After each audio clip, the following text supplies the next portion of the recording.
Welcome to Women Who Brand Season 2, a podcast that spotlights inspiring women shaping the future of brands and culture. I'm Alejandra Salazar, founder and CEO of CROING, which is part of the 0.1% of creative agencies founded by a woman. And I'll be your host today. This podcast is part of an initiative of CROING to support and guide women in marketing leadership positions by listening to other stories and insights. Because we believe that's one way to move the industry towards something more meaningful and real for audiences.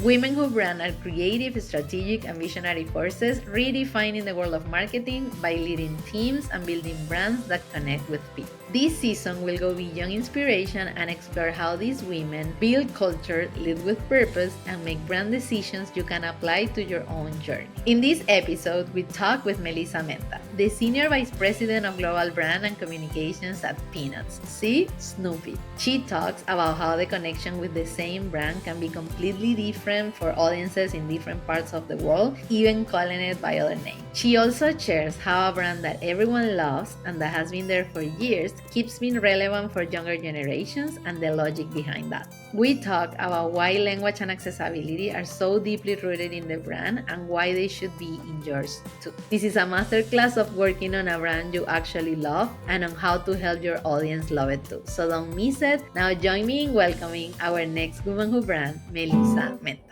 Hi, Melissa. I'm so happy to have you here. Thank you so much. I'm really happy to be here. Of course, Melissa and I first connected this year at Brand Week. After her session, we ended up chatting about our podcast. She's the host of the You Don't Know Peanuts Untold Stories podcast, which I recommend you to go and listen. And we had that in common, the podcast things. And what she shared was so inspiring. And this is such a brand that I really want her here in the podcast. And she was so nice and say yes. So really, I'm excited to have you here. And I'm excited for you to listen to what she has to share. So to start, let's get to know a little bit more about you. Can you tell us about your journey and how you got this role and what is it about? I can tell you a lot about my journey, but it's not going to be a typical journey. I went to college in Vermont at a small school called Middlebury College, and I studied East Asian Studies and theater. But while I was at Middlebury, my theater acting professor identified something in me and said, I think you should become a publicist or a theatrical producer. So I was so lucky that this teacher agreed to privately help me learn how to be a publicist for the school plays for the semester. So I learned how to write a press release. I learned how to create a marketing materials like the posters for the plays. And then I thought, wow, I should really just be a theater producer. So I'm going to go do that. And I did do that for a while. And then I decided to go to grad school for it. While I was at grad school, I got a job. I'm telling you, this whole circle of story I is love it. I love it.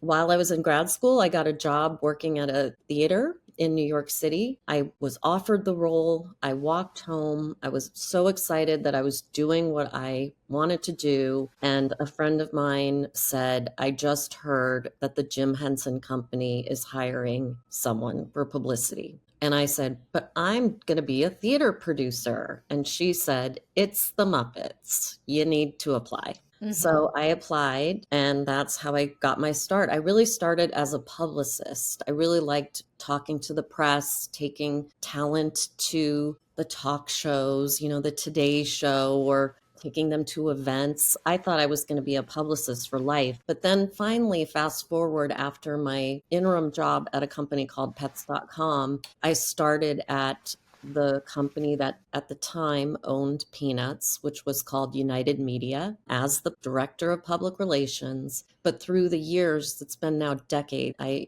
have to admit, I've been at Peanuts almost 25 years now. My job morphed into less about publicity. I still do publicity, more about marketing and branding. I've really become sort of one of the faces of the brand. And everything has changed in 25 years. We started when there wasn't social media, and now Of that's a course. huge component of my job. So it's really been an accidental, lucky, amazing career. Love it. It's so important because even though majority of our audience are either CMOs or marketers that hold like high level positions, still we have audience that are starting their career. So it's super interesting to, hear. And that's why I always ask this question, because it's, especially in marketing, there is this thing that sometimes our family doesn't understand quite what we do, because it's like too wide, and like, like there are many ways to get it. So, and I think it's important for like younger women to hear that, to know that you can start like the way you started, and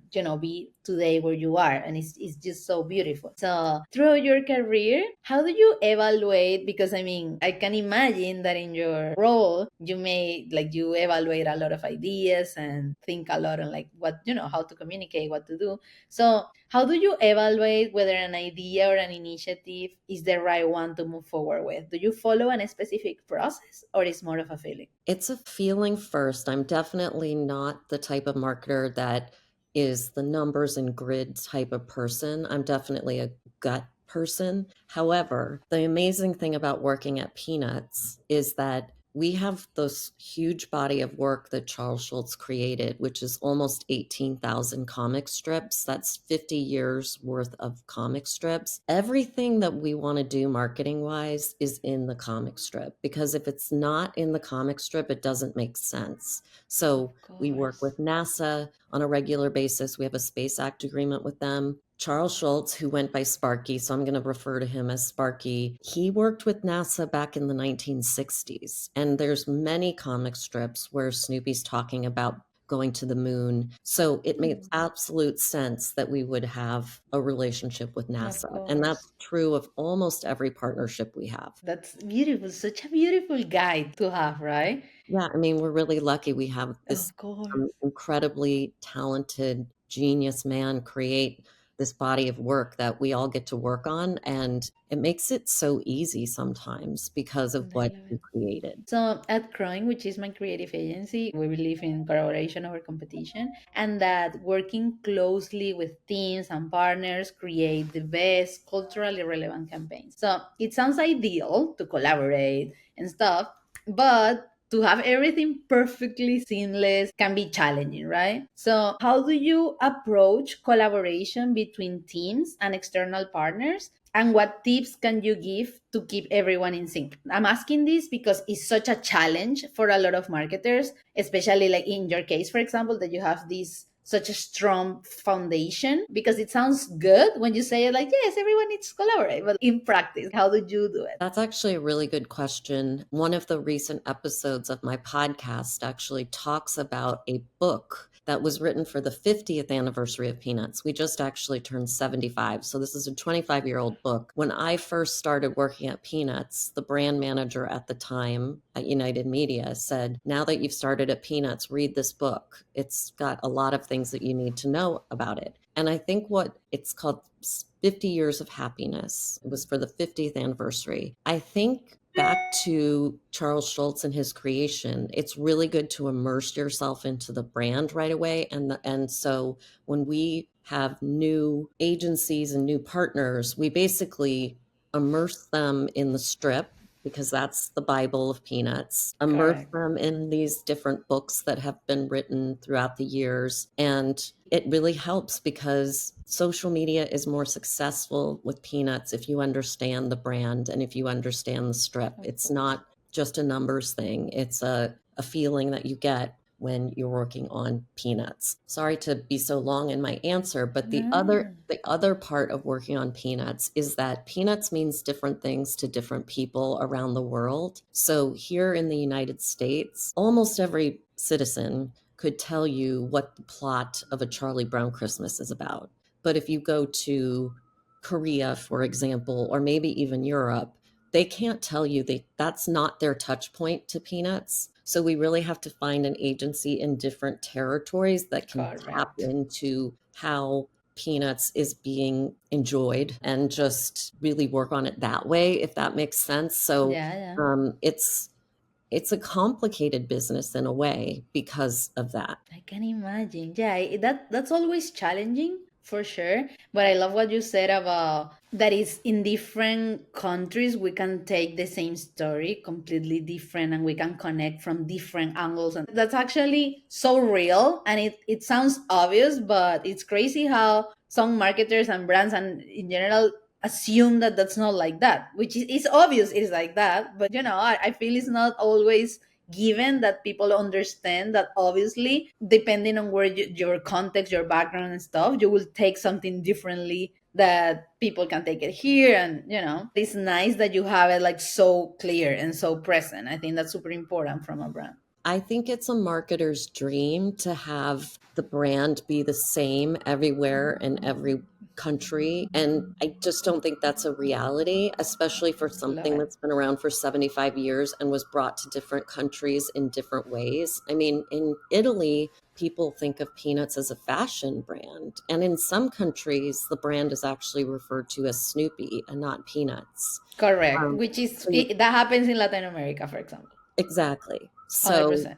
we really have to reach fans in how they know peanuts. Love that. So, talking about a little bit that we haven't tapped, I feel, in your leadership style, if you could describe it, how would that be? What type of a leader you think you are? That's a good question. I think I can be frustrating because I don't like to do Excel spreadsheets and get all analytical on things. So I think my team can sometimes be frustrated with me where I'm just like, it's just my gut. Let's just do it that way. And that sounds idiotic as I'm saying it, that I even have told you that that's how I think. But I also think that my team really appreciates the support I give them to let them do what they're good at. I have people on my team that are really good at spreadsheets and analytics Of and course, figuring yeah. things out. And I think we complement each other, Of and that's course. what makes us so successful. I love it. I think that's key, honestly, to realize it happens to me too. Like I'm super good at a lot of things, and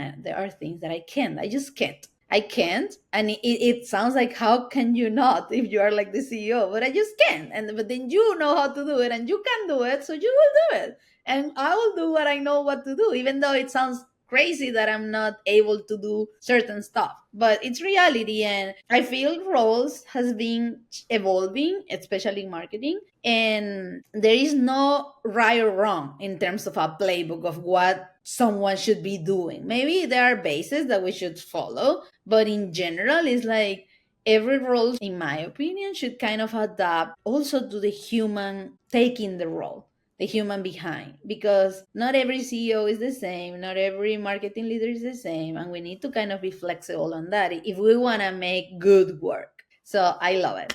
So now let's move to a second section. I want to understand or dive deeper into your point of view on how brands show up for people. So first, to understand and to kind of clear the path, who would you say is Peanuts' target audience? And within that, which audience or communities do you find the easiest and the hardest to reach today, and why? The blessing and the curse of peanuts is that everyone loves peanuts. So we have demos in all ages, all genders. It's just a fact that pretty much everybody in the world loves peanuts. So we try to reach different demographics in different ways. Of course, we are trying to reach Gen Z, as most brands are. And the good news is that we really do. And I think each generation that comes along really embraces peanuts in a different way or adopts it as their own. And I think with the advent of TikTok, Gen Z thinks that they've discovered peanuts as if it's brand new, even though it's 75 years I old. love it.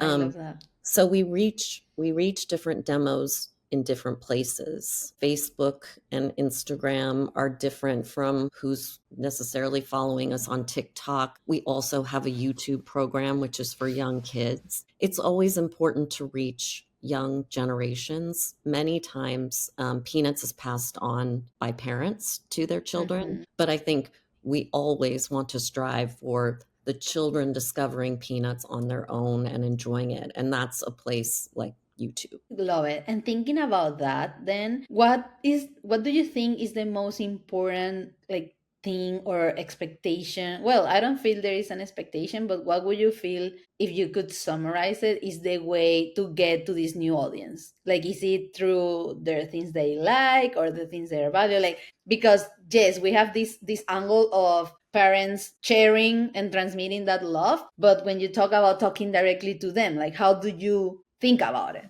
or do it? Again, another positive thing about peanuts is that the only people who don't like peanuts are non-humans, because you have Of human emotions that people course. relate to. Charlie Brown not kicking the football or getting rained on, Lucy feeling crabby, Sally feeling, love for her sweet babu.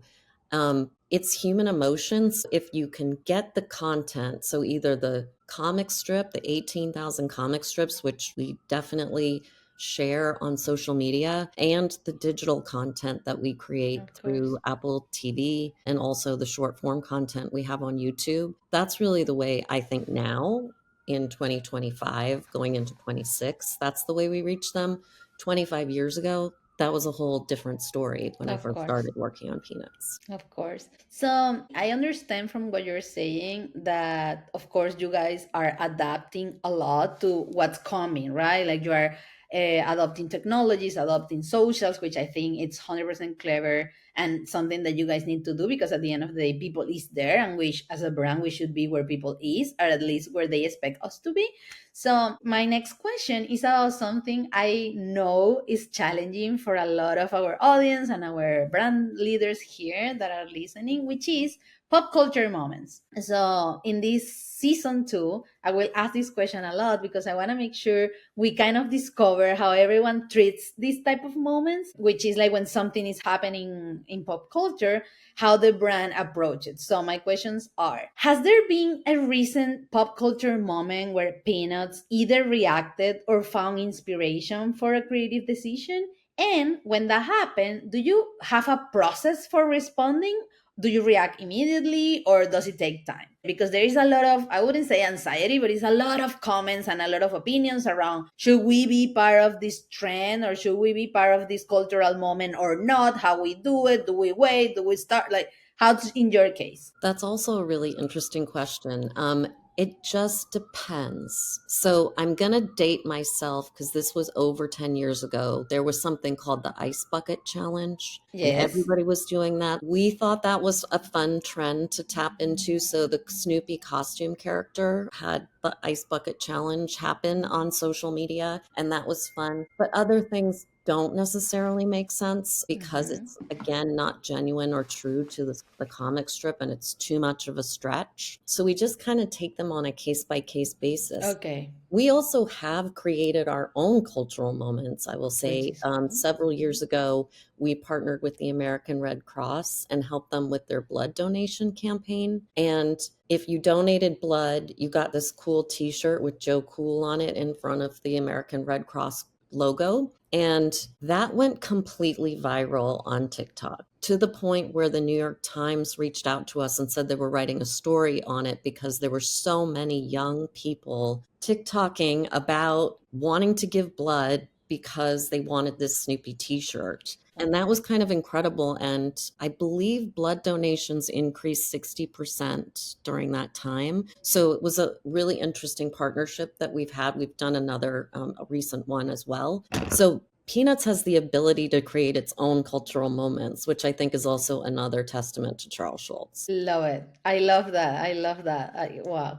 Yeah, it's great. And when it's like, for example, the bucket one, the one that you share, it happened, and then like you guys get together as a team. How long do you guys took to actually react? Like, how was the process? Is if you remember? If I remember, because that was a long time ago, but I think it was, starting to gain popularity, and the social media person at the time came to me and said, Okay. "Hey, let's get on this because we'll get so many engagements." But sometimes it doesn't make sense. But then, I think it was 2 years ago, there was a solar eclipse, and NASA was celebrating the solar eclipse. And so Mm-hmm. were a lot of people. They were taking pictures of themselves wearing eclipse glasses. We made eclipse glasses for Snoopy. and he went to the solar eclipse and looked at it himself, and he was standing next to the NASA administrator at the time, and that got posted by NASA and it went viral as well. Oh, I love it. Such But a again, dream, your brand. I'm feeling like,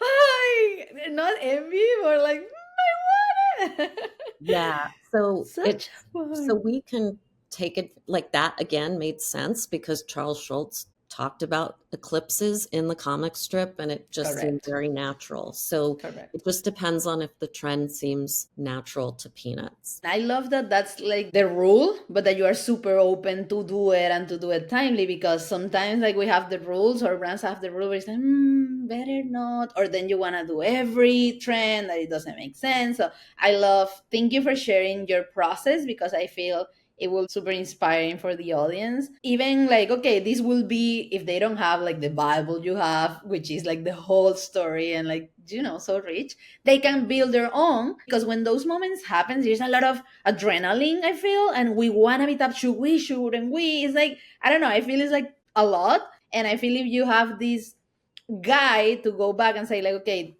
does this cover our basic checks so we can actually do it, I feel that's like a good tool to have.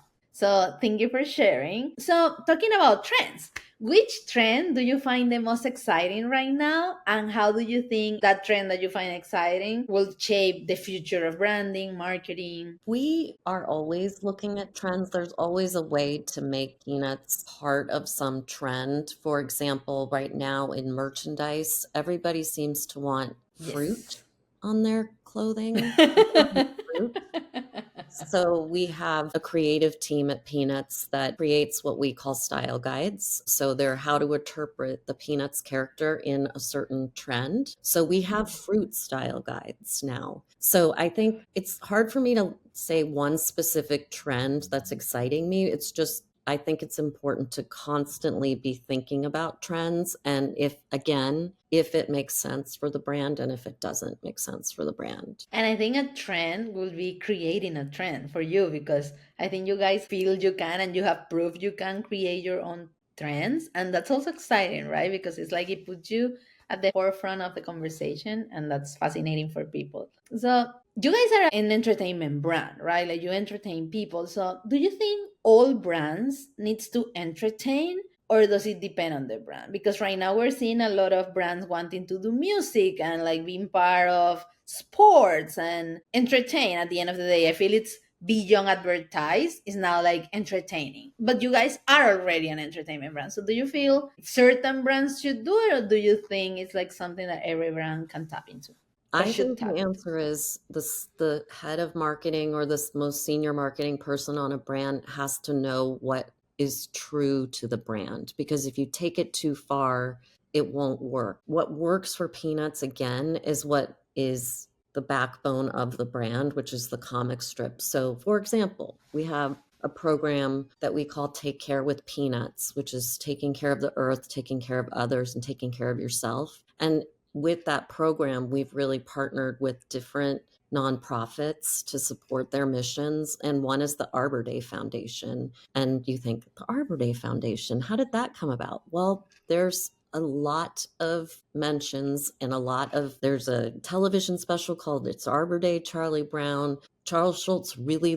leaned into Arbor Day. So planting trees and supporting that effort throughout the world is actually something that makes Makes sense. sense. So if it doesn't make sense for the brand to be entertaining, rather maybe it's an informative type of brand, I think that's up to the marketing and brand person to Gotcha. decide what makes sense. I love that. Thank you. So now I want to talk about your recent collaboration with Starface. I found it amazing. I loved it. I think, at least when I saw it for the first time, my feeling was like, I felt like you were tapping in such an important moment of younger generation life. And Starface has become this way of expressing and changing the narrative of what something used to feel like, I don't know, shameful, or they feel shy about it, and they change it to something super beautiful. I love the Starface team as well. We had one of them in this podcast,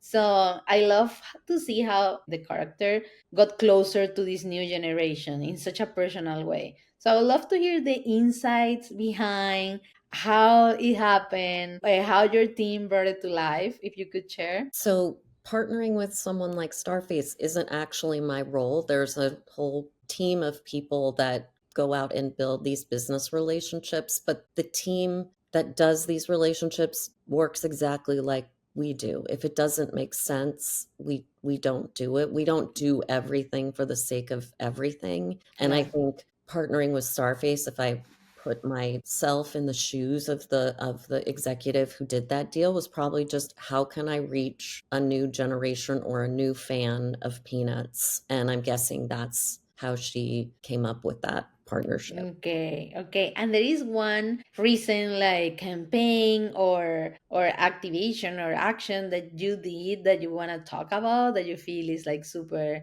cool and right and worthy to share? I mean, you mentioned already a lot, which I'm grateful for, but I Yeah. don't know if there is something like recent that you want to talk about. No, I think one of the things that we did, it was recently the 75th anniversary of Peanuts. So we did have a lot of fun activations around the world. And one of the ones that I'm the most proud of, which I think really increased fan engagement for Peanuts in a different way, was we hosted an exhibition in Paris this past spring. It was called Snoopy in Style, The History of Peanuts and Fashion. And it really delved deep into the serious history we have in the fashion world with many designers dating back to the 80s.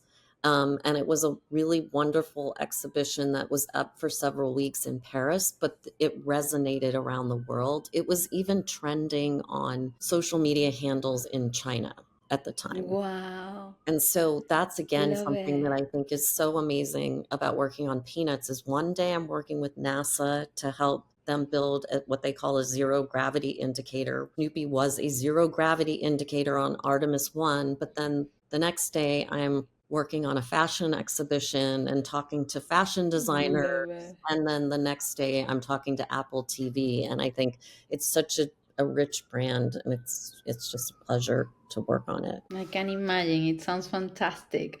So, to leave the audience with actionable insights, which I mean, we're already doing that because what you're sharing is precious. But again, since our audience includes so many women leaders that are listening right now and that want to like make their own mark, I want to talk about the how. And we call this section empowerment in action.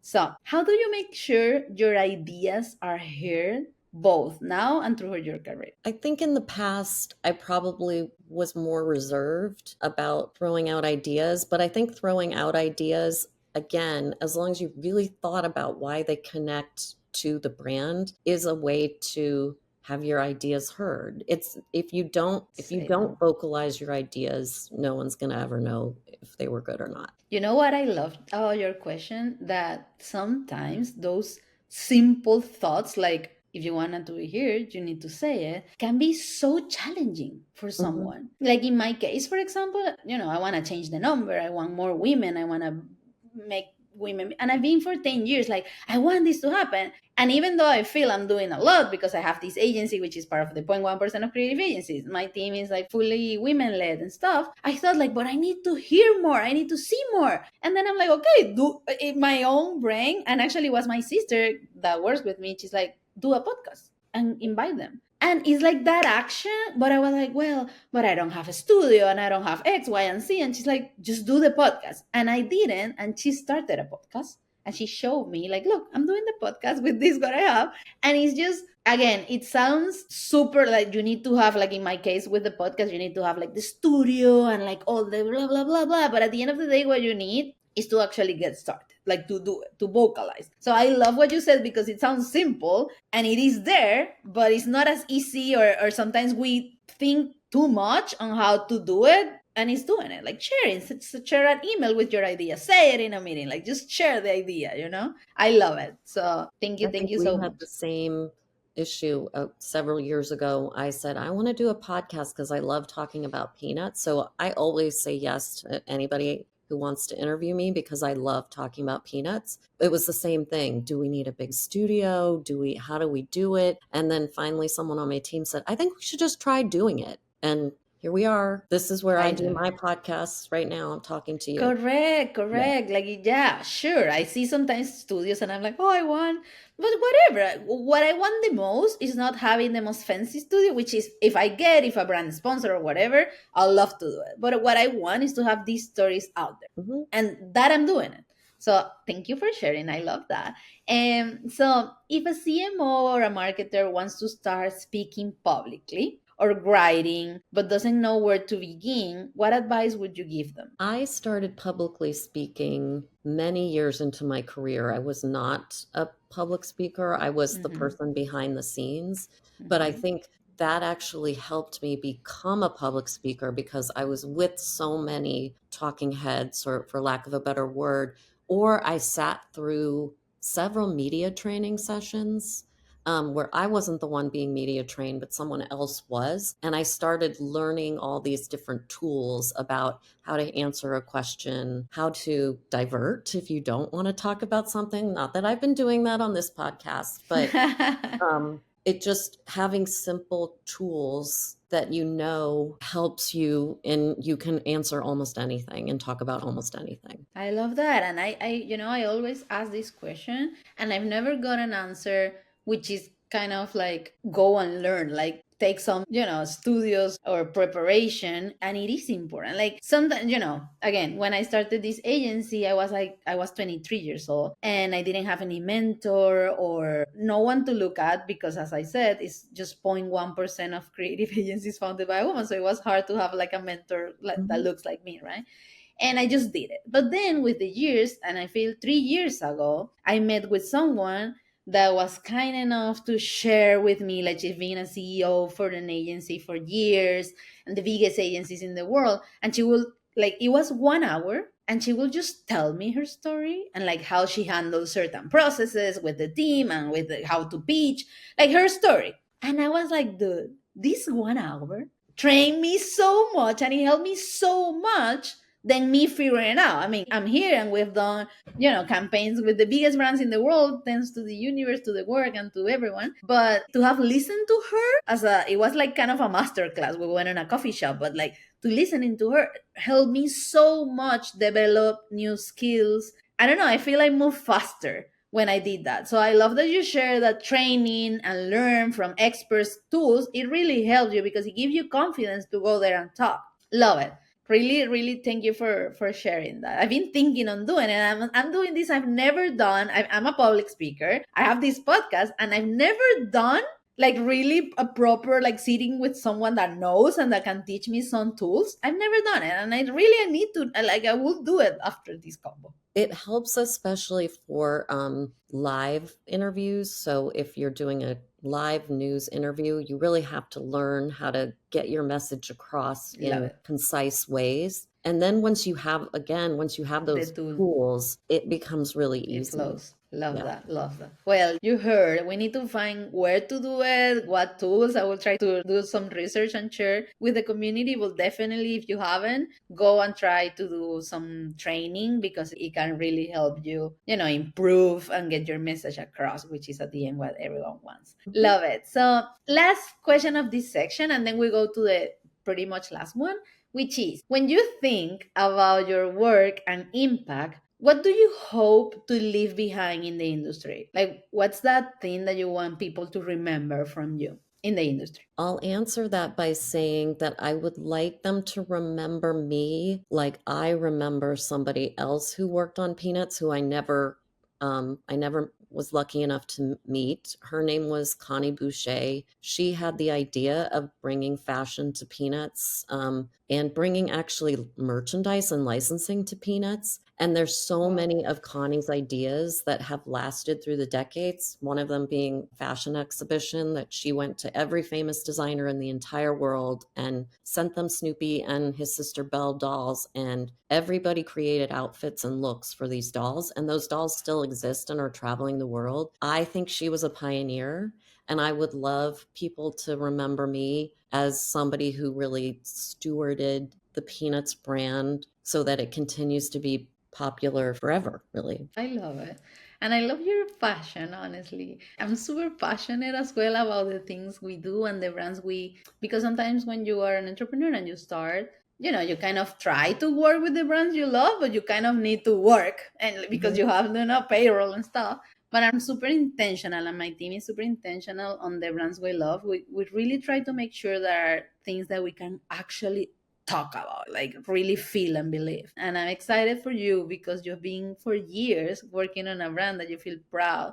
And I feel that 100% helps you be the professional you are and bringing the ideas you bring because you really believe in the vision. And for you, it's fascinating as I can perceive in this combo. And also when I heard you speaking in Brandwick. So yeah, just saying that I'm happy for you. And it's really also a reminder for everyone listening here that you might be like in the top level position in the company you are, but still, if that company doesn't represent you 100%, you can find a company that does. There are companies that might match better your your values, and we have just this one lifetime. I thought this podcast won't be like as inspiring as my last session, but more like actionable, but I always get into the inspiration. But honestly, like there are brands out there that can match your values, and I feel that will make your creativity better, your life better, because at the end of the day we spend a lot of hours working, right? So what a bless would be to work on a place that actually match your vibe and your feelings. And hey, I know it's not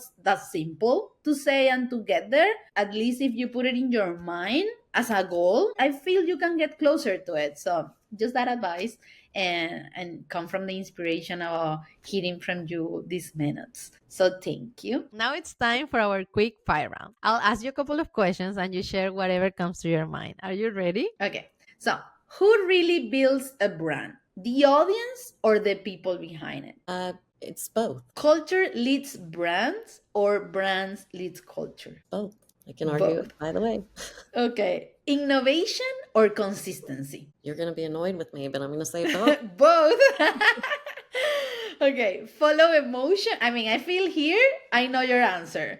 And it's not both, I think. So, follow emotions or data? Follow emotions, but you got to look at the data too. Back There's on the always data. someone Yeah, that yeah, looks yeah. at the data. So, do you think is speed killing creativity? I don't think so. I think it's ever evolving. I mean, 25 years ago, social media didn't exist. And I worked through the dot-com boom of the 1999 that crashed, but now all of the dot-coms that existed in 1999 exist now in a different form. So I think it's just ever evolving and we'll figure it all out. We Love might it. have lows before we have highs, but I embrace it all. Love that. Me too. So, do great, like the most awesome, the awesome ones, ideas. Need big budgets? Not all, no. There are plenty of really great ideas that don't cost a dime. So I love it. Communication in the US, English, Spanish, or both? both. Love it. We actually translate many of our marketing materials into 11 languages. So if you go to peanuts.com and you want to download curriculum for your classroom, it's in 11 languages. I love that. I love that. This will be part of the highlights of this podcast because this is so important.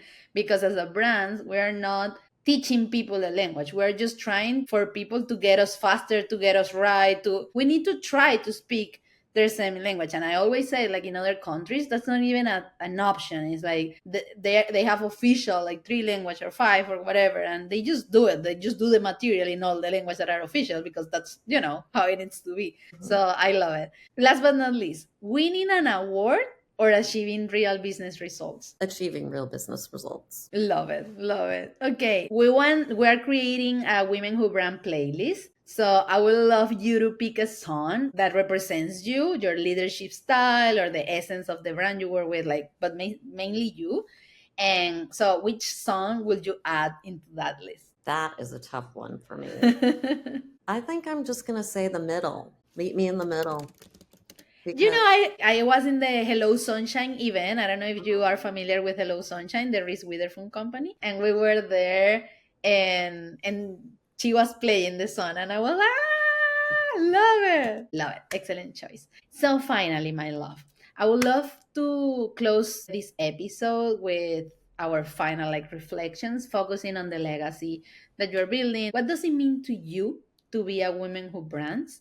And what advice would you give to a woman who brands? I mean, I feel honored to be a woman who brands, especially for such an amazing property like Peanuts. And I recently was at an event where I had the honor of meeting Gloria Steinem. And just to be able to talk about the fact that I am in this position and what she has done for women through the decades was just mind blowing. And my recommendation is the same. I'm just going to be repetitive here, which is find something that you connect with and stay true to that brand. Don't try to make it something that it isn't. I love it. Thank you so much, Melissa, for sharing those insights with us, for sharing your journey, for being so transparent and really, take the time to go to this conversation. And to all Women Who Brand listeners and readers, remember, your leadership shapes culture. Your decisions drive impact. Your ideas can redefine brands, and your voice matters. So now take what inspired you today to guide your own path. Until next time, ciao. Thank you, Melissa. Thank you.